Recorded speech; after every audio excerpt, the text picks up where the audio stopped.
আমরা সবাই মিলে লতি তুলতে আসছি। কচু, যে কচু হয় না ক্ষেতের আশেপাশে, সেই ক্ষেতের আশপাশ থেকে লতি নিতে আসছি। এই লতিগুলো খেতে অনেক ভালো লাগে। আজকের ওয়েদারটা অসাধারণ। ঈদের পরে এই প্রথম এরকম ওয়েদার পেলাম, কারণ এই কয়দিন তো অনেক গরম গেছে। আজকে আলহামদুলিল্লাহ বৃষ্টি হয়েছে, আর আজকে আবহাওয়াটা অনেক ভালো, খুবই ঠান্ডা, অনেক ভালো লাগছে, বাতাসও আছে। এই যে মাচালটায় কিন্তু অনেক ধুন্দুল আছে। যে সব বোন ভাগ্নিরা আসছি। একটা ভাবিকেও বলেছি লতি তুলে দেওয়ার জন্য, ঢাকায় নিয়ে যাব, সে বলেছে দিবে। আজকে আমরা এমনি শখ করে এসেছি হাঁটার জন্য, তো যদি লতি পাই কিছু নিয়ে যাব। এই রাস্তাটা দিয়ে হাঁটতে খুবই ভালো লাগে। যখনই আসি বাবার বাড়ি তখন এই রাস্তায় হাঁটতে বের হই সবাই। তবে এবার মনে হয় 2 বার আসলাম, কারণ প্রতিদিনই আসি হাঁটার জন্য, কিন্তু গরমের কারণে এবার বের হয়নি। এই যে রাস্তার ধারে যে কচু ক্ষেত, এই কচু ক্ষেতে যে লতি আছে সেগুলো তুলবো, কিন্তু আমার ভয় লাগে, আমি তুলতে পারি না। তো আমার ছোট বোন আবার লতি তোলায় খুব এক্সপার্ট, ওই যে লতি তুলছে। এই যে আমি 2টা তুলেছি। আমি বেশি ভিতরে যেতে পারি না, ভয় লাগে সাপের জন্য।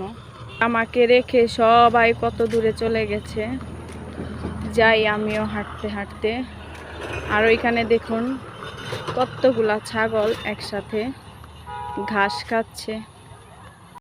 এদিকে প্রেমাও লতি তুলায় আমাদেরকে সাহায্য করছে, ও তুলতে পারে ভালোই, তবে এখন খুব একটা নেই, কারণ অনেকেই নিয়ে গেছে। এই যে প্রেমা আর আফরোজা মিলে কতগুলো উঠাইছে।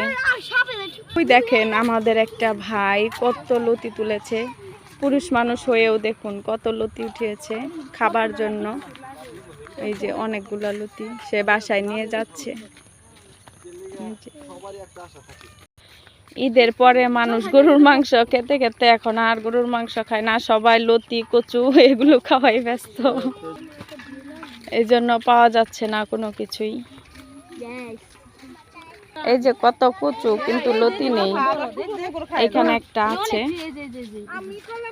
এখানে অনেকগুলো পাওয়া গেছে। দেখি, এই সুন্দর করে তুল, একবার গুড়াই থেকে তুলবি। এই যে একটা, এই যে দেখ, এই যে একটা, ওই যে কত বড়, ওই যে এই জায়গা অনেকগুলো আছে রে, ওই যে দেখছ, উঠা সুন্দর করে উঠা। ওই যে ও অনেকগুলা এই জায়গায়, এই যে দেখছো একটা, এই যে কত বড়।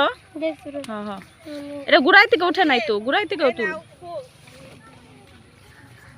এইখানে এই যে ও আমাদেরকে হেল্প করছে, তার নাম কি জানি, তানজিম হোসেন খান, সে আমাদেরকে হেল্প করছে, এই যে লতি তুলায় হেল্প করছে। এদিকেও আছে তানজিম, আছে।